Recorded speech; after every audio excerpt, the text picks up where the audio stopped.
I do want to break down the legislation a little further, so I'm going to read you a description of what the act says. Half of families nationwide will pay no more than $10 a day for childcare, and all families would see their childcare costs capped. Can you walk us through how that would be possible? Yes. So what this legislation would do is it would create a federally supported, locally run network of childcare centers. So it would have local sponsors, could be cities, could be nonprofits, who will run childcare networks supported by the federal government. And they will pay the childcare providers directly for the service. No family will pay more than 7% of their income. So it will be a sliding scale. So if you make less than 75% of your state median income, you won't pay anything at all. And then it will slide up from there so that no family pays more than 7% of their income, which means that for a majority of American families, they won't be paying more than $10 for this care. That would sound incredible for, I'm sure, families with young children, but how much is this going to cost in total to implement this legislation? Yeah, so we think it will cost around $700 billion over 10 years, which is about $70 billion a year. To put that in context, our defense budget just last year for 1 year was $800 billion. So this is the kind of investments the federal government regularly makes. But I think it's really important to note that while that sounds like a really big number, we actually know that the US economy loses over $290 billion a year due to not having care that is needed. And we know that every $1 the government invests in quality early care and education, we actually save $6 due to increased labor force participation, better outcomes for children, and higher wages throughout their life. And when other countries and municipalities have instituted universal childcare, they've actually seen that the investment has paid for itself because more people are coming into the workforce and because you're having those better outcomes for kids. So to me, I think that this is an investment we can't afford not to make for the future of our economy. Sure, 700 billion. When you say it just without the context you provided, obviously that's a little bit of an eye-popping number. So where would that funding be coming from? We don't have specific pay-fors in this bill.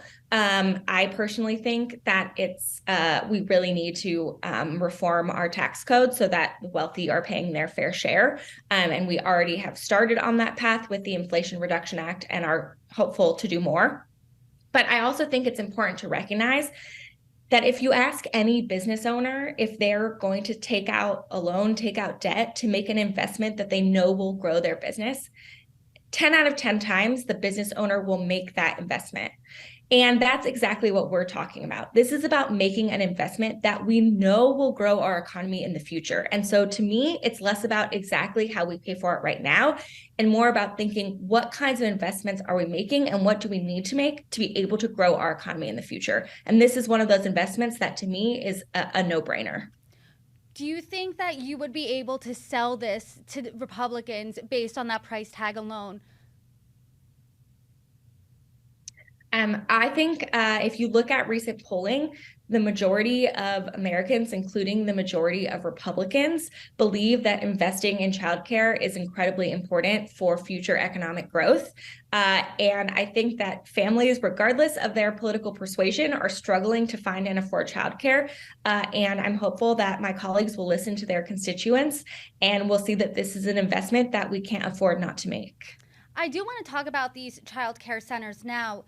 Would they have to meet a certain standard in order to be operating? Yes, so this is all about all three legs of this. So one, it would make it more affordable for families. Two, it would ensure high quality care for kids. And three, it would make sure that providers are being paid a living wage and are getting the investments they need to be successful. And so there would be very stringent quality requirements. And we know that that high quality care is incredibly important, especially in those 0 to 5 years. But the other thing I think is important is part of this being a federally supported but locally run approach is that it wouldn't be a one size fits all approach. So it wouldn't necessarily be that everyone is going to a childcare center. This would also include family childcare providers, home care providers. It would allow the flexibility for families to find the care that meets their needs. And how many would be in the community, or would that be based on community to community? It would differ by community. It would be based on community need.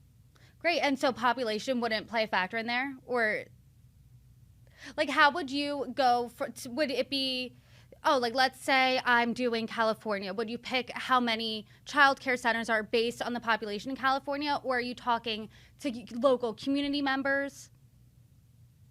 Right. So there'd be a formula based on eligible families per state that would largely dictate the funding. But because it's locally run, but federally supported, it wouldn't necessarily be that we're saying it's going to be this many spots. So the way our current system works is that there are a certain number of subsidized spots that are available, and then we have a wait list. So there are many, many eligible families who actually aren't getting the spots because there aren't enough.